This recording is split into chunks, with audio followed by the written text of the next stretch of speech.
咁我嘅作品其實係一幅水彩畫嚟嘅。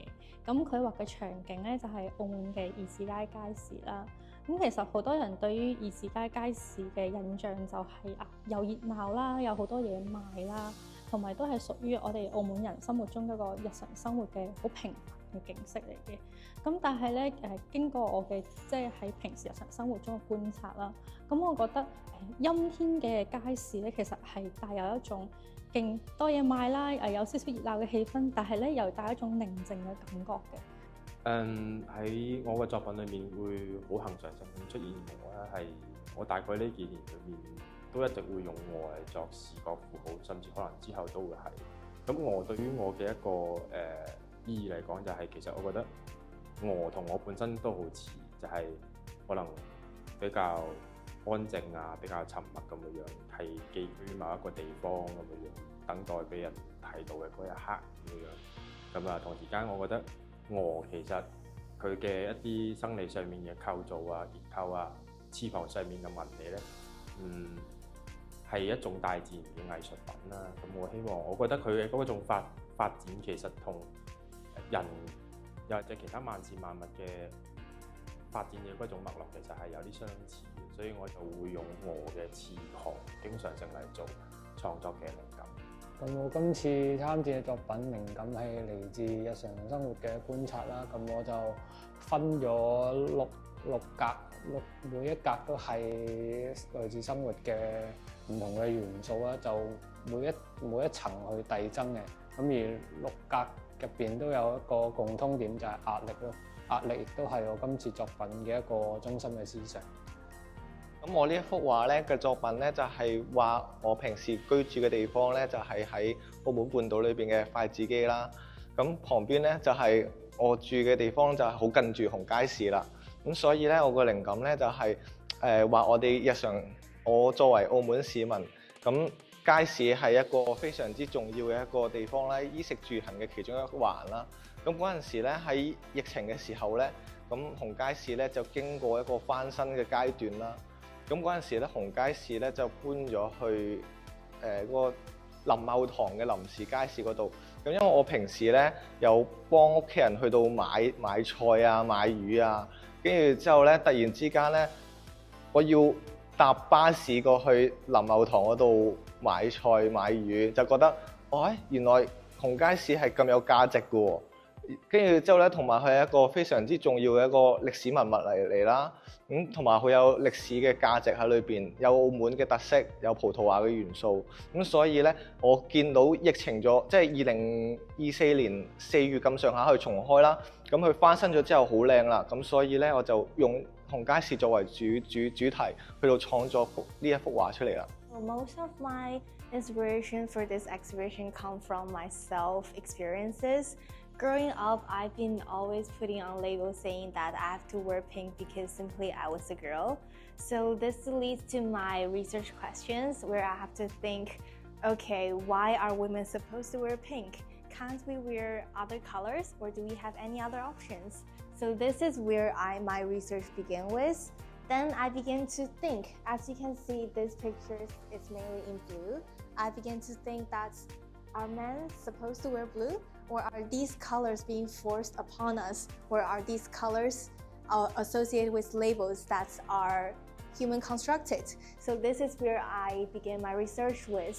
咁我就係用一種叫做扁平色塊嘅技法啦。咁我嘅技法入邊其實就唔同過往畫畫會有顏色嘅一啲過度融合啦。咁我就每一個色塊都分得好開嘅，咁其實就係代表一種帶出理性思考嘅一個意義喺入邊啦，可以話。咁我就通常會用丙烯去呈現呢一種風格。其實我平時自己嘅創作嘅話咧，主要以水彩啦同埋丙烯畫為主嘅。咁我會經常咧都係結合一啲澳門嘅景色啦，或者係我會喺澳門嘅景色之中加入一啲比較超現實嘅想像落去嘅。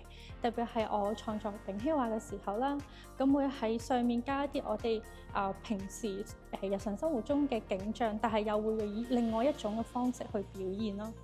As I am a feminist artist, I move forward and I take a step forward. That's because some people think that they would achieve body perfections. They think that they aim to have skin, to be skinny or to have a slim body in order to have a perfect body shape. But in my point of view, I think that everything in Trap View is perfect from the bottom to the top. This is what I do as a feminist artist. And my goal is to let each woman to think that they're perfect from the bottom to the top. No matter their fat, their skin, they are perfect themselves. 我以前喺求學階段咁嘅畫法都係比較偏向寫實具象啦，咁但係去到接近畢業嘅時候，我就透過不停思考自己作品究竟喺呢個社會入邊係一個乜嘢嘅定位，咁我就開始改變自己嘅風格同畫法咯，去更好咁表達我作品固定嘅一個中心嘅命題。平時咧畫畫咧就偏向一啲寫實一啲嘅。我之前大學嘅時期碩士嘅時候咧，我畫嘅咧就係一啲偏寫實風格嘅一個主題畫啦。咁因為我想見到好多畫嘅風格咧，而家當代嘅都係偏向一啲有設計特色嘅，同埋當代性強一啲嘅。所以咧今次就突破一啲，就創作一個比較平面風嘅現代風格，咁就作為一個挑戰嘗試咯。其實我都係一個算係比較以自我為中心嘅人嘅。咁對於我嚟講咧，呢個畫布或者係一個畫誌嘅呢個空白嘅世界，對於我嚟講係我係統治呢個畫布嘅一個主宰者啦。咁我會更加傾向於以自我表達為主嘅。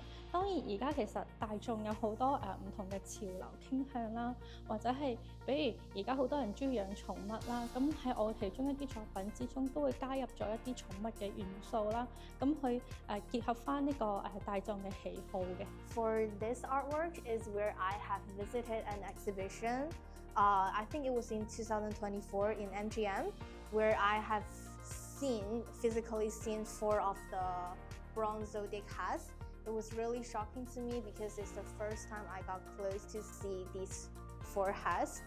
They were looted by the English and Anglo alliances in 1860, and unluckily there are still 5 of them still missing. I paint this oil paint is just as a remembrance for the loss of what we had before in the past. They were used as they were guarded the old summer palace. So I really hope one day the rest of the 5s could come back to their motherland. 之後嘅作品都會大概用呢一個風格去繼續呈現同表達啦。因為我自己嘅一個創作嘅中心命題，可能就係表達日常生活入邊嘅一啲察覺唔到嘅一啲問題咯。